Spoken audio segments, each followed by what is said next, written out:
Իսկ հիմա երկրորդը ինչ եմ ուզեցել անեմ, քանի որ կանգնում է ես շիփի դեմը ու ոնց որ այդ hard point-ից մենակ ուղիղ գծով էր կրակում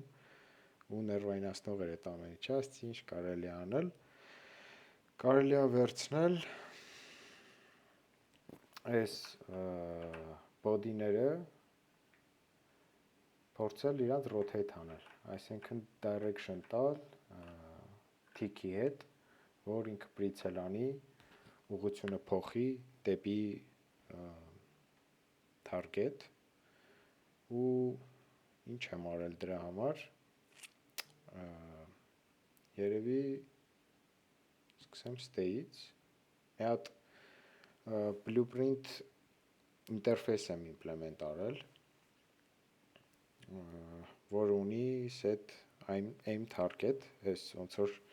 plus այսօր սովորել եմ, այս ինտերֆեյսները կարան մի քանի հատ, այսինքն մի blueprint կարա մի քանի հատ ինտերֆեյսի ջարանգի, ու այսինքն ստիպի իրան, որ ունենա այս ֆունկցիոնալը,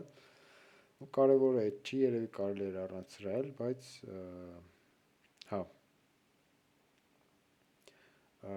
ամեն դեպքում, ինչ եմ ուզեցել անեմ,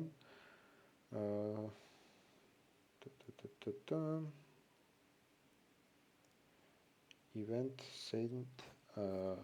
այս target-ը, երբ որ ես fire-ը ալնում, այս event-ը, ես set եմ անում aim-ը,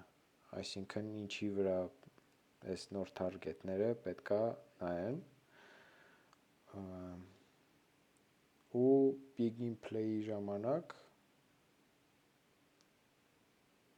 երևի այսքանը հերիք էր, բայց անկեղծ, whatever, սրանք կարելի է փոխել և այլն, այս հետո կմտածենք, ու ես ամեն tick-ի ժամանակ, delta time-ի ժամանակ, update եմ անում այդ muzzle body-ները, լրիվ կոմպոնենտները վեկալում եմ, ու սա երևի հենց այս բանի ability մոդուլի պարտականությունն է, այս ամեն ինչ թեքել, կարելի է հետո իրան լավացնել, առայժմ չգիտեմ ոնց, մեծ պատկերը մի քիչ ավելի լավ տնամ կասեմ, կոմպոնենտները լրիվ թագերով վեկալում եմ, loop եմ անում իրենց վրա, ստեղ transform-ներ մի քիչ մաթեմ, որ թեքեմ իրա վրա, ու վերջում տնեմ իրա rotation-ը, ու հիմա եթե play անեմ ես, այս ամբալները սկսում են թեքվել այն ուղղությամբ, որտեղ որ պետք է, ու այս պարամետրերը լրիվ adjustable, որ ճիշտ ուղղությամբ թեքվեն, սենց ինչ-որ բան, ինձ թվում է սենց մի քիչ ավելի հավես է, որ կարա կոնկրետ քո ուղղությամբ թեքվի,